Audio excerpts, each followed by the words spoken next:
Az elefánt egy szoba, padlagánál egy sarokba állított székre látni.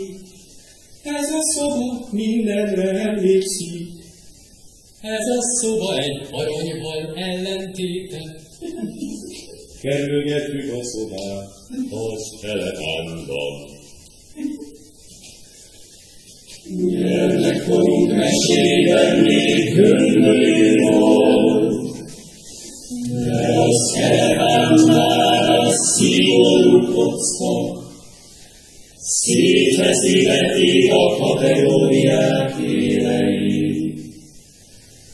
Megyek, és magamra szállok egy elefántot. A legstabilabb emlékére le lehet ülni. Négy lába van, mégsem megy sehova.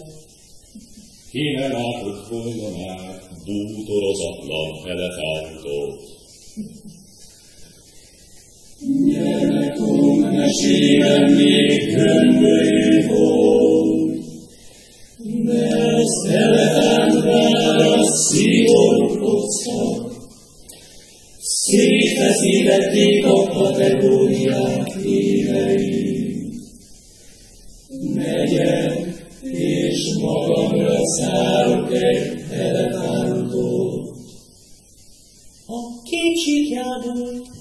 kétségjából kipüremkedő nézőpont, mint vászonra helyezett gúla csúcsa.